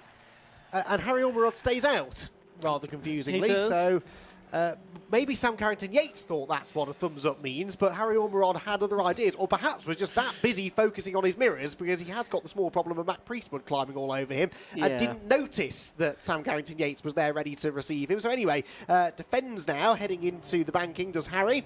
He's doing a good job, in fairness, of keeping Matt Priestwood behind him, but Sam Carrington-Yates would quite like to get involved in this himself now, I think. Yeah, I think he's itching to get out there. And he's back on the pit wall now. He is. Okay, well, maybe he's thinking he needs to make another more clear signal next time around if Harry Ormerod doesn't come in this time. But I suppose the one thing here is he is at least keeping Matt Priestwood behind him. He's not got Priestwood ahead of him yet. He's been there 2 or 3 laps now, and he's not yet been able to get away and start making progress. And again, there's another slower car just ahead of them here. A couple of them, in fact. So that's probably not going to make things any easier for him to go through. The Petters car 186 now picks up a 5-second penalty for track limits. We saw the warning flag a few laps ago. But still, Priestwood in 173 yet to find a way past the 21 car of Ormerod. And again, we're going to be asking the question in a moment, is the Ormerod car going to come into the pits? And of course, as they're battling, so Andrew Woodbine is taking time back out of them. He was a second quicker than these two on the previous lap, and he's only 4 seconds back. So that's also perhaps going to play into this. Finally, in comes the race leader, and Sam Carrington-Yates isn't ready. He's on the pit wall.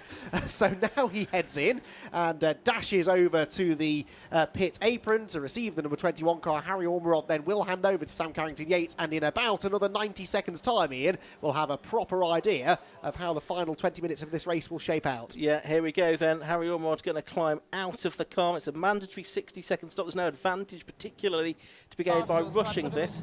Sam Carrington-Yates is going to climb in, just making sure that the belts are out of the way so he can get strapped in comfortably, not sitting on the belts or something like that as he gets in the car. He's obviously done this before many times and knows how to manage these driver changes in the 116 trophy. Meanwhile, where's Matt Priestwood on the circuit now? He's heading up towards Rocket Corner, about to turn into that. Driver's door still open. There he is. You can see him on the inside. They're just turning his way through Rocket now. Driver's door closed. We've got to wait for the 60-second stationary to be counted down. You can see the car parked at this 45-degree angle.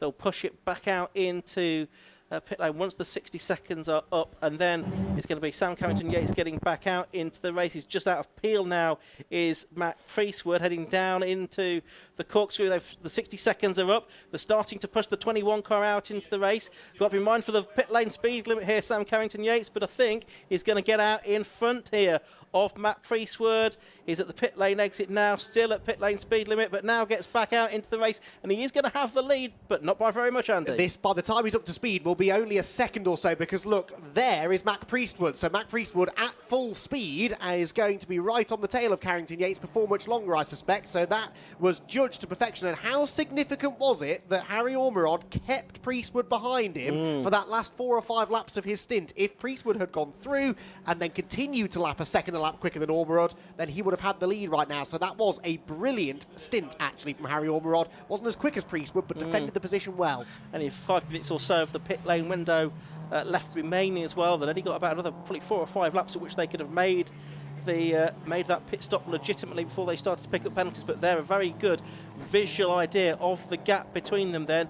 And although a few minutes ago when these two cars were together on track there was a lap between them, now there's not a lap between them. This is very much for position, and basically we're faced with a 20-minute sprint race now. We are, aren't we? This is pretty much exactly, actually, what Louis Woodward said earlier on, wasn't it? That it all boils down to the final 15 minutes or so. So that is going to be the case again today. So before this all kicks off, which I think it very much will do in the next few minutes, let's head one more time down to the pit lane and catch up with Kieran Mogg. So I'm down here with Ben and Sean. Now, Ben, you've just come out of car 305. Firstly, how was your stint? So the stint was okay. Actually, the balance of the car was really nice at the moment. So a nice amount of understeer. So I'm controlling the understeer, and then I'm getting back on the power, and it's getting quite neutral, and then sort of swirling out of the corner. So I'm finding the balance quite predictable. Qualifying this morning in the wet was nice. You get to feel the car out and feel the balance of the car in the wet, which is really nice. Unfortunately, it's not as fast as we'd like it to be. So going round turn 3 over there, we're losing quite a lot of speed up into Rocket Inn, and we seem to be going backwards at the moment. But other than that, the car feels nice. It's still in one piece. Had a little bit of contact yesterday when we put it into the Armed Forces Race Challenge with one of our drivers, and we're just happy that today that we're able to push it out here in 116 Trophy. But yeah, we're not gaining places. Unfortunately, we're losing them. But it's all about sort of driver development for us. Yeah, absolutely. And how are you finding the circuit as a whole as well? So I love the circuit. So basically, the first time I came here was for Race of Remembrance 2 years ago, which was a fantastic race, 12 hours, a very unique remembrance event with Mission Motorsport. That was the first time we came here, and a real interesting, night race as well. So a really different dynamic. Genuinely loved the circuit. Went round here and did a few supercar laps, sort of driving my own personal car. So really nice going into the hairpin at the top, really a real heavy braking zone, and then sort of coming out quite squirrely and crossed up, sort of coming straight and showboating a bit. So nice circuit, really do love it here. Hence, when this was on our calendar, absolutely let's check in and race here. Fantastic. And also, you guys were marshalling yesterday, so can you tell us about the experience of that? We'll start with you. Yeah, so 750 messaged us, obviously, Formula 1 weekend. They're struggling to get marshals to come here and race, and obviously there's lots of other national events going on. So they came to us and said, they came to everybody and said, hey, can anyone support marshalling? We take a pretty significant support crew with us, so there was quite a few people, guys and girls, who unfortunately we all can't afford to race. So there's lots of us up there supporting the AFRC Anglesey, Armed Forces Race Challenge yesterday, and we had plenty of spare support people. So, yeah, okay, we'll give marshalling a go and help out and give something back. So, a really nice, unique experience to sit the other side of the racing line, get really close to the action. I was up at Rocket Inn, so Turn 7 Rocket Inn. I spent the whole day there, so watched every series that 750 had to offer for that day. Trophies had quite a lot of contact, so Civic Typar Trophy had quite a lot of contact. Surprisingly, 116 was fairly clean, and pretty much the real showcase of how good driving was. And then I got to be trackside watching all the overtakes. What I sort of noted from a driver perspective was that the marshals generally not drivers, so they didn't really sort of see the racing lines and see what's going on. They're just in the flags and that sort of space, which is a learning point for me. But equally, I got a preview of what the circuit's going to be like today. So every overtake that was tried to go on the inside of Turn 7 was absolutely a non-starter, and either they lost a place, lost 2 places, or it ended in catastrophe and quite a lot of panel damage and some upset people. So coming here today, there was absolutely no way I was going up the inside of Turn 7 up at Rocket Inn. Stick it on the outside. Unfortunately, if someone gets the outside of you, it's checkmate, but because of the nature of the corner, if you're up the inside there, you're on the outside for the next corner. So it was really nice perspective and interesting to see the other side of racing and be really close to some of the accidents and the aftermath of it and helping out. So really enjoyed it. A good different insight to have as well. Yeah, absolutely, yeah. Now all I now need to do is go and do it on every other circuit at all corners, and then I'll pretty much get the circuit figured out for free. Absolutely. Well, and Sean, how was your experience of being a marshal yesterday as well? It was thrilling, actually. When it's being like up close and personal with some of the race cars, you don't get that perspective as being a spectator. And then obviously being out there and obviously doing the flags and seeing how busy it can be, especially on some of the tight corners that we were on. So yeah, from my point of view, absolutely really privileged to have been in that position. And I absolutely, it's unique out there for people to get involved and absolutely just get involved if you can. It gets you up really close and personal with the motorsport racing. Absolutely. Well, thank you both for stepping in, and a big shout out obviously to the Orange Army as always. We couldn't go racing without them, could we? No, thank you. Thank you very much. Right, back to you guys in comms. Drama here because the race leading car has got a 5-second penalty for exceeding track limits. The gap has been coming down on track. It's just over a second now between number 21 Sam Carrington-Yates and number 173 Matt Priestwood. A grandstand finish building up, Andy, but it's not going to be, is it? Because we've got a 5-second penalty now for the car that leads the race. And there are those that would argue, and I'm not going to say whether I agree with them or not, that he's clearly not been gaining an advantage by exceeding track limits, has he? Because that lead gap has still been coming down. But there we go, 5 seconds added onto his time, and Matt Priestwood doesn't really need to bother overtaking him now. However, Peter Keane is very keen to do some more overtaking because he's been charging through the field in this last 20 minutes or so. He's already overtaken the David Hudson 888 car, which itself, of course, has a time penalty to be applied post-race, and he's now on the tail of the Sam Copeland number 87 car, which in the early stages of the race was very much a factor at the front of the fields in the hands of Louis Woodward. And in fact, he's just gone round the outside of Copeland into Rocket. I can see this out of the window, but has not got the place. There they are, look, going through Rocket in and into Rocket out. So Copeland just about hanging on. This the fight for 4th position. And the gap on the road between the two leaders has gone out a little bit on that last lap. A 1.4 second gap now emerging between Sam Carrington-Yates and Matt Priestwood. So they are first and second. Third at the moment is number 12. What that is the Tom Simply Andy Woodbine car. Fourth then is the number 87 car of Woodward and Copeland at the moment, with Peter Keane just behind him, 5th place. 6th is the 888 car of Greensall and Hudson. 7th, number 18, Millward and Baileys. 8th is number 252, James Dunn. 9th, number 34, the Tyndall and O'Reilly car. And rounding out the top 10, the Brands, Peter and Martin in car 86. As we're watching Peter Keane have another go here at Sam Copeland, who's driven a really good stint here, hasn't he? Inexperienced though he is, although now he's got the 151 car trying to go around the outside. That was never going to work, really, was it? But this really is a 3-way scrap for 4th position here. Yes, it is, because as you quite rightly said, they're backing each other up, aren't they, into that 888 car. It's only another 2.7 seconds back, actually, to the Millward and Bayliss number 80 machine as well, which is lapping quicker than them by about a second a lap. So they could all end up coming together here by the end of the race. And only one of those cars I just mentioned has a time penalty to be applied after the race. So it would be more or less a genuine fight for position. Up the hill they will go then. This time around, Peter Keane not quite as close to Sam Copeland as he was a lap ago. And so will not be able to launch an attack. And in fact, it's Hudson who's hunting around on the inside line.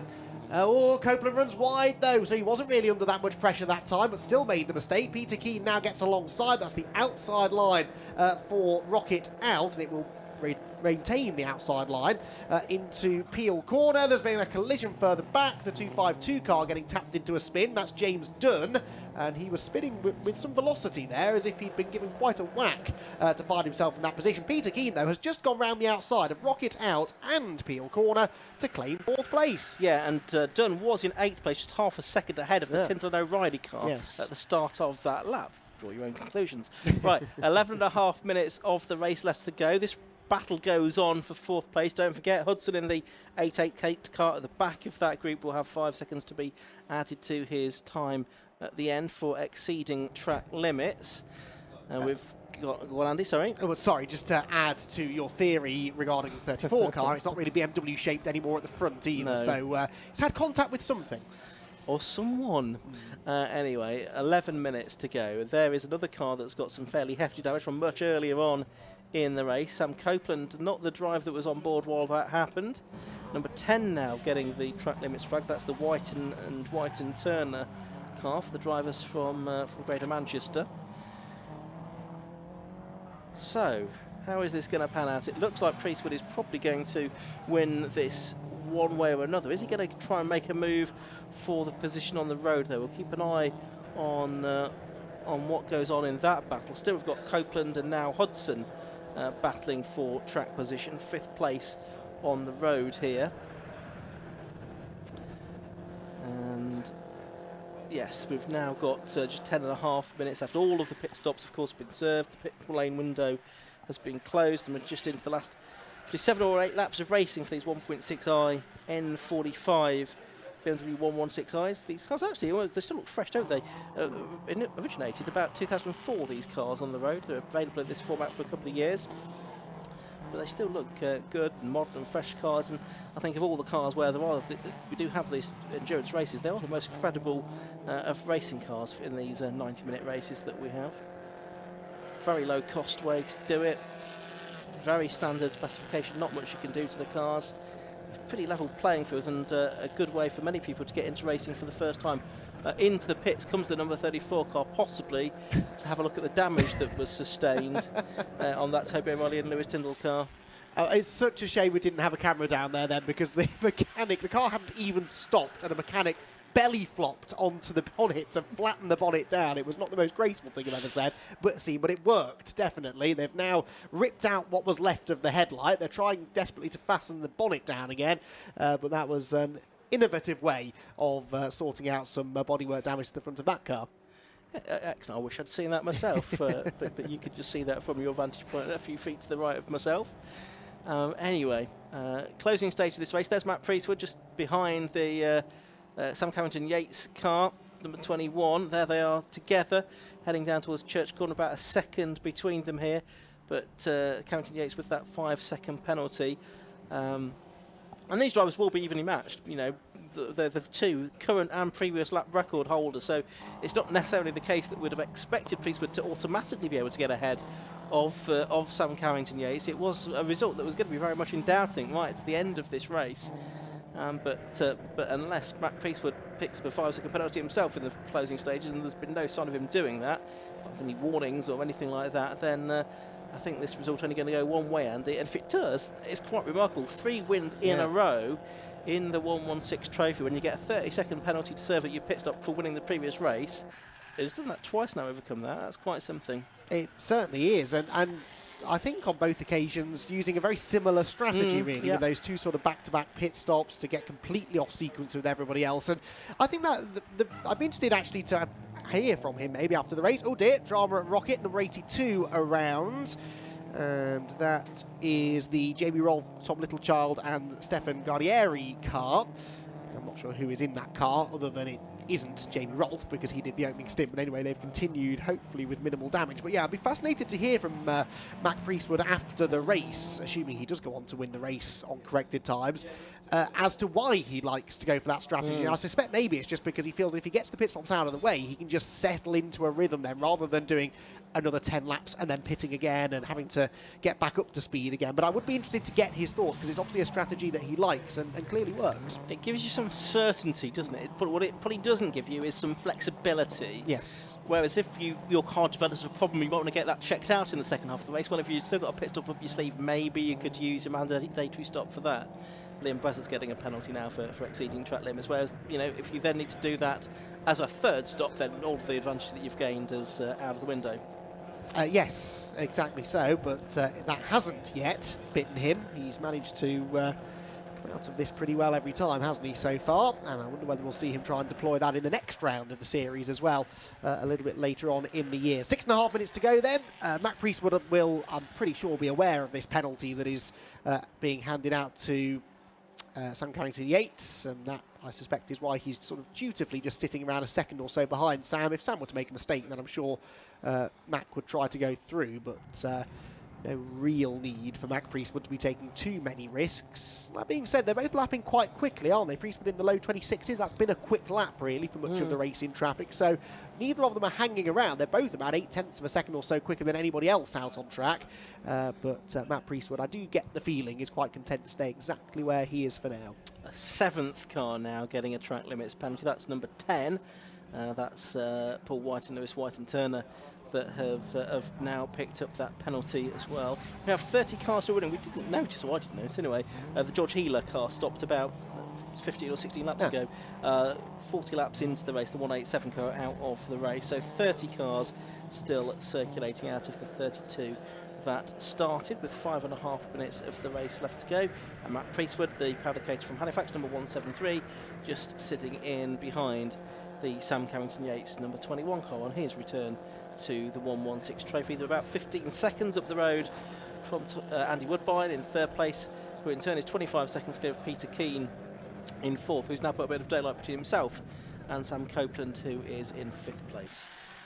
One to watch possibly. I mean, Hudson, who's in sixth place on the time screen, is going to drop behind Theo Millward and Chris Bayliss there, isn't he? That's because there's only less than 5 seconds between them, and Hudson's going to have a 5-second penalty added to his time, so I don't think he's going to finish top 6 here. Although was half a second quicker than the number 80 car on the previous lap. So he's might pull away then. Yeah, doing his best to do so. Needs another second, basically. It's going to be touch and go, isn't it? Yeah, that'll be interesting to watch, won't it? Of course, Sam Carrington-Yates and Harry Ormerod will lose the win, but they shouldn't lose second place. So that's some solace, maybe, for them. But having led this race essentially all the way, in fact, have they led every lap of the race? I believe they may have. No, they haven't. They did lose out briefly to Mac Priestwood on lap 11, I can tell you, because of the timing of the first pit stop, perhaps. Yeah, and that was only because the timing beat when you come into the pit lane sort of effectively triggers earlier than when you're doing the full lap here. Otherwise, they'd have been ahead throughout, I think. Yes, exactly. So essentially, leading lights to flag, but they're not going to be rewarded with a race win. Oh dear, a close moment there with the walking wounded number 34 car, which isn't exactly leaping out of Sam Carrington-Yates' way, is it? We'll put the top end of the circuit there. No, and yeah, Carrington-Yates does manage to navigate the way around the tank-taped car with its innovative repair methodology. There's the 232 car, just getting a bit wide. That's the car that is running in 15th position and is for a place as well. For 15th position, that's the Ryan Cafferty Richard Roundle car, getting back in front. Sometimes MX5 racer Ryan Cafferty, one of the drivers aboard that car. So 3 minutes or so to go, probably 3 laps to go, including the one that the leaders are on, I would think. It's a lap for these cars, about 1:27 actually, based on what they're doing at the moment at this stage in the race. Leaders then making their way out of Church Corner, past the right-hand kink at School, and then up towards Rocket they will go again. And there's still, 6, 7, 8 tenths of a second between these two, as it has been for quite a few laps now with seemingly, we're saying Matt Priestwood just sitting behind. He could be trying everything he can to get past, for all we know, but it looks like he is just sitting there and waiting for the penalty to work its way out at the end of the race. Yeah, because I think it would be fair for him to assume that this is the race leader in front of him, and that it's not like he needs to get past Sam Carrington-Yates and then chase after somebody else. So I suspect he will be quite happy to simply wait this one out. Good battle just went through turn number 1, by the way, for 9th position. The 444 car of Richard Phillips under a lot of pressure from Ethan Hall, the recovering Ethan Hall, remember, who started 7th on the grid and is now trying to claim 9th position. So Ethan Hall, that blue and pink number 25 car, very much on the attack. He was almost getting squeezed into the pit wall, actually, as they came across the line last time. It's the pair of cars just behind the two, actually, that we had on screen then. They're just going around Church Corner in the distance, and Ethan Hall, I think, might be shaping up for another attack here, heading up the back straight. Yeah, let's have a look if he's able to do that. So this is for 9th place. He's going to the left. He's now going to the right as we're watching this out of our commentary box window. And he's going to do it. Yes, he is going to do it. Yeah, around the outside he goes. Is he going to get the car turned in? Just about. He does. So Ethan Hall goes up to 9th position. And that is a genuine pass for position, because neither of these cars have a time penalty to be applied. So that's a genuine fight. And Ethan Hall slip through. I don't think he's going to have the time to chase down the 89 car, sorry, 86 car, I should say, which is the Pete Martin brand car. That's some 6 seconds or so up the road, and of course we only have a minute of this race to go. Now, where are the leaders situated on track? I wonder, because I think they will either have just started their final lap or they'll be coming through shortly to start their final lap. It's going to be the latter, because they're just dropping down through the corkscrew now, so they will see the last lap board this time around, and in a mile and a half's time, Sam Carrington-Yates will presumably cross the line first, but it looks as though it will be a 3rd win in a row for Matt Priestwood. Indeed so. So last lap board goes out now with 39 seconds to go. And there's 1.2 seconds, the gap actually having gone out between the first two, so just don't let it creep up another 3.8 seconds, Matt, whatever you do, over the course of the rest of this lap. Up into the banking goes Sam Carrington-Yates, Matt Priestwood following him round. And then, as we say, there's another sort of 17 seconds back to the 3rd place car. So that's not really going to come into the equation. There's a bit of traffic ahead of the two leaders. One of those drivers is Jack Godden, I can see, in the 71 car in the middle of that shot. He is running at the moment in 12th place, which is a good effort there, because that car started towards the back of the field.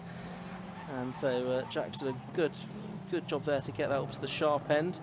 Into Rocket they come. Is this going to get exciting in the final couple of corners? Well, I wouldn't bet against it. We've been surprised a few times this weekend, haven't we, about some late dramas. As up at the top of the hill there is... No, don't worry about it. I saw a car that we don't need to worry about. Indeed, that I think has been there for a while. Anyway, here comes Sam Carrington-Yates, digging his way through the traffic. He is not going to be 5 seconds ahead of Mac Priestwood, unfortunately for him, and Priestwood just needs to be very, very careful here not to get tangled up with the back marker in the last few corners.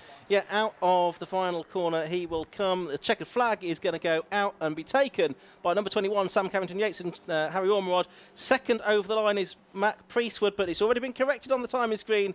Mac Priestwood, the winner then, by 3.738 seconds over Ormerod and Carrington-Yates, waiting for the 3rd place car to come through, just about to exit the final corner. Now that is the number 12 car, Andrew Woodbine and Tom Sibley. 4th place away back is going to be the number 151 car of Peter Keane. In fact, he is probably just up at the top of the circuit now, something like that. So still a way back. Battle's still being resolved all the way down the order though. And yeah, just waiting for our 4th place car to come through. There's David Hudson. He's still very much involved. He's fallen behind on track position, though, behind Millward and Bailey, so he's certainly not going to be in the top 6. Over the line has gone Keane, and here's the next little gaggle of cars, and it's Copeland, very fine 5th place. They were hoping for a top 10 there, so they'll be pleased with 5th. And then it's Millward and Bailey 6th, Hudson and Greensall in 7th place. 8th over the line now goes the Brands. In 9th place, number 25, Ethan Hall goes across the line after his early dramas, and Richard Phillips over there. The line there is the last driver inside the top 10, Andy. Great race. Certainly a shame about that track limits penalty for the 21 car, but Mac Priestwood drove very, very well, thoroughly deserving of the race victory nonetheless. He did overcome that 30-second penalty, and I suspect would probably have had a good chance of going for the victory had he needed to. A couple of drivers not getting the memo about having to go into Parc Ferme, including Sam Carrington-Yates, who's just had to do a U-turn over the grass to get into Parc Ferme, but he is heading down there very shortly to catch up with Kieran Mobb. But first, the results. 61 laps completed by the race winner Matt Priestwood, then, who makes it 3 race wins in a row in the GAZ Shocks 116 trophy. Second place goes the way of number 21 Sam Carrington-Yates and Harry Ormerod, 3.738 seconds behind on corrected times. Third, number 12 Tom Sibley and Andrew Woodbine. Fourth, number 151 Peter Keane. Fifth was number 87 Louis Woodward, Sam Copeland. Sixth, number 80 Theo Millward and Chris Bayliss. Nigel Greensall and David Hudson were 7th with a penalty. 8th, number 86 Peter Brand and Martin Brand. 9th, 25 Ethan Hall and Richard Phillips 444. Rounded out the top 10. Good drive by Jack Godden to get the number 71 car up to 11th ahead of the Whitens, and then Scott was 13th and the Petters were in 14th position. And further back we can see all of the top 21 cars were within a lap of the race leader, and then from 22nd back they were 2 laps or more down, and we did have 29 cars, we think, that actually made it to the checker flag in the end. There was another late retirement in the form of 252 James Dunn as well, and that car I think that's going to be collected. But a dramatic race for the GAZ Shocks 116 trophy. It delivered great entertainment yet again, as it always seems to, and we'll look forward to seeing them again with the 750 Motor Club very soon. There's still 3 sprint races to come here this afternoon, though, at Anglesey. We've got the Sports 1000 Championship, which has no green flag lap, in just a moment. We've got the Tagiwa Type R Trophy and the K-Tech Racing Clio Sport Championship to round out the day. Just a little bit of clearing up to be done, though, after that 116 trophy race. And then we'll have the Sports 1000 cars released out onto the circuit. And Kieran Mobb now is ready in Parc Ferme, and he is going to speak to our successful 116 trophy drivers. Thank you very much, guys. Yes, I'm down here in Parc Ferme and with our winner, Mac. That was a tough race out there. Yeah, definitely tough, especially with the 30-second time success penalty. Good race though, consistent throughout, so very happy. Did you know about the time penalty that was given to first place on the road? Yeah, we knew about the time penalty, so I knew as long as I stayed in the 5-second gap, there was no need to go for the move, risk damaging my car or anything like that. So. Definitely. And how have you found the track evolution? Obviously, it was wet this morning. It was slightly wet patches when you started. How has it kind of gone on as the afternoon's gone on? Well, the track dries very quickly because obviously of the wind. So it was dry straight away, to be fair. So pretty well. We had grip, good grip. Yesterday we struggled with grip a bit, but we seem to have sorted that now. So definitely, well, good way to round off the weekend. Definitely, 3 in a row. Exactly, fantastic. Well, congratulations on the win. Thank you very much. Thank you very much. Right, we'll speak to our third place man. If I could just jump in here a second, third place. How was that race? You look very sweaty now. Yeah, that was hard. So much harder than I thought it would be, because it's not even that hot today. But God, that was killer. That was. I mean, these guys were so fast, and I don't know what was going on with our car. We just lost rear grip, and the problem kind of compounded. The less rear grip we had, the more it slid, the more I overheated the rear tyres. Problem just continued basically. So we made a couple of tweaks during the pit stops just to try and stiffen the rear of the car and try and lessen that, and it helped to a degree, but there was no way I was catching these guys. Anything that you can perhaps work on for the next race to bridge the gap? At this stage, probably just a bit more seat time. I mean, these guys smash loads of track days and stuff, and you just can't compete with that. So, fingers crossed we can try and get a few more days. Andrew at AWE provided the car and everything today. And what a car he is as well. Cannot thank him enough. Absolutely. Well, congratulations on the third place. Thanks so much. Thank you very much. Right, we're going to head up to an ad break, and coming up next is the Sports 1000. See you in a second.